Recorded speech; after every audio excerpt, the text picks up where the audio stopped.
Okay, so moving on to some other general processes within classical conditioning that you should be aware of.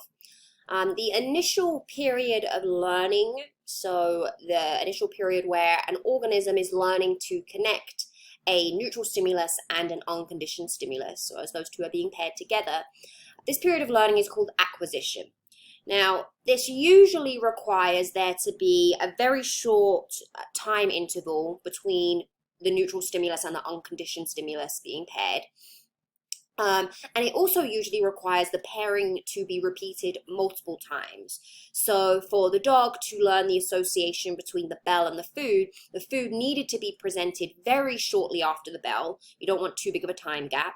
And this needed to be done multiple times. Simply presenting this pairing between the bell and the food once is not going to be enough for the dog to make the association.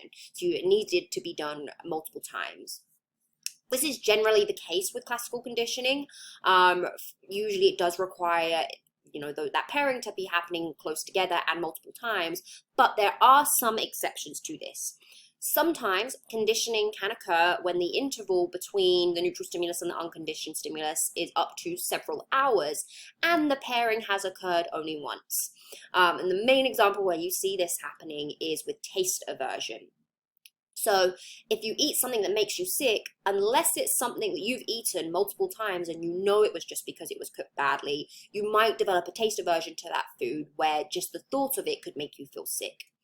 Now you might be wondering, why does that happen so quickly after only one experience? And with that huge gap, you eat the food and usually you're not actually sick until hours later. So there's this huge interval. It's only happened once. Why does that happen but not with other forms of classical conditioning? The simple answer is for survival. Our bodies very quickly learn to associate things that put our survival at risk. So taste aversions develop very fast because it helps us to avoid foods that could possibly make us sick and could possibly kill us. And so that is the simple answer, that this happens so quickly because it's beneficial to our survival. Now, Pavlov also noticed some other things occurring. He also noticed that if he kept ringing the bell, but without presenting the food, so in the absence of food, after a while, the dog stopped salivating to the bell. This is called extinction, so a decrease in the conditioned response when the unconditioned stimulus stops being paired with the conditioned stimulus. So you stop pairing the bell and the food, the dog will stop salivating in response to the bell. But the dog had not forgotten the conditioned response. It hadn't forgotten to salivate in response to the bell.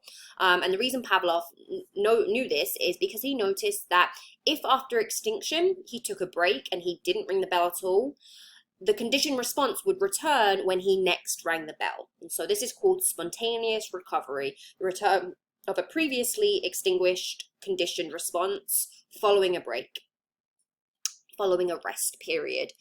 So we've got all of these processes shown in this. We've got our acquisition stage. So the rising curve shows the conditioned response quickly getting stronger through the repeated pairing of the conditioned stimulus and the unconditioned stimulus. So, or should I say, really, this should really say neutral stimulus. The neutral stimulus and the unconditioned stimulus are being paired together here. So the food and the bell. Then the curve decreases, which shows how the conditioned response weakens when only the conditioned stimulus is presented. So this is showing extinction. If you only ring the bell but don't present food, that response decreases. Then after a break or a pause from conditioning, the conditioned response, so the salivation, suddenly reappears once you ring the bell again. Okay. So a quick knowledge check. Hamburgers were once your favorite food, but ever since you ate a burger tainted with salmonella, which causes food poisoning, you cannot smell or taste one without feeling nauseous. What is the unconditioned stimulus, unconditioned response, neutral stimulus, conditioned response? Okay, so again, I'm going to start with the response because that makes it a little bit easier. Our unconditioned response here is nausea, okay? The thing that is automatically causing that is the salmonella. right? Salmonella is what causes food poisoning automatically. So we've got our unconditioned stimulus, which is causing nausea, our unconditioned response. The hamburger is the neutral stimulus, because usually the hamburger doesn't make you sick. It has only made you sick because it has been paired with the salmonella. So initially the hamburger is the neutral stimulus, but now after being paired with salmonella, it is also now the conditioned stimulus, and our conditioned response is now the nausea, but rather than it being in response to the salmonella, it is now nausea just smelling or tasting a hamburger, so it's now in response to the hamburger. Okay. So Pavlov also noticed that once the dog learned to salivate to the bell, if he rang a bell of a slightly different pitch, the dog would still salivate, but less strongly. So this tendency for stimuli similar to the conditioned stimulus to elicit a conditioned response is called stimulus generalization. So when an organism demonstrates the conditioned response to stimuli that are similar to the conditioned stimulus. Now, for example, if you learn to dislike a certain spider, chances are you dislike all spiders. That would be stimulus generalization. Even though most phones have a different ringtone, we still know that a phone is ringing when we hear one. We don't have to go through this process of learning to associate every individual ringtone to a phone ringing. We are able to understand that it's a phone ringing through stimulus generalization. And then another example would be when we're driving and we hear a siren.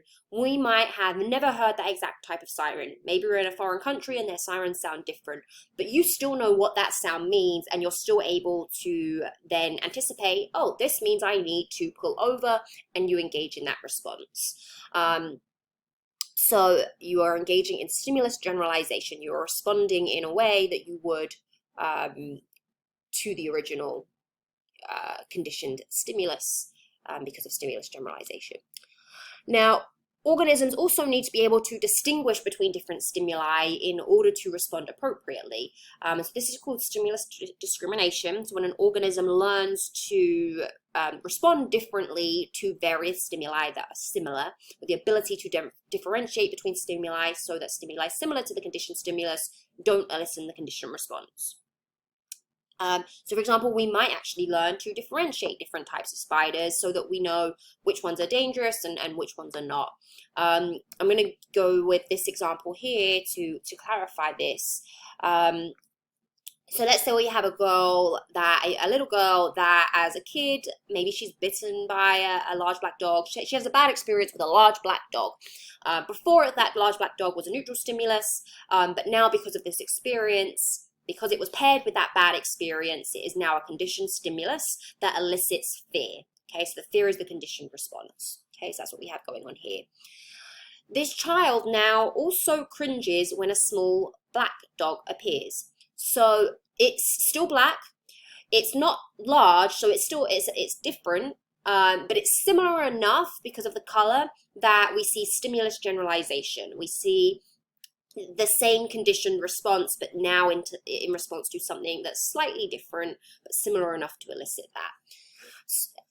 And then on the other hand, we have stimulus discrimination here, where the child shows no fear of a small brown dog. So now not only is it not large like the original, but it's also not black. So it's different enough that the child engages in stimulus discrimination and doesn't show any fear of the small brown dog. The small black dog is a little too similar, and it does create that fear.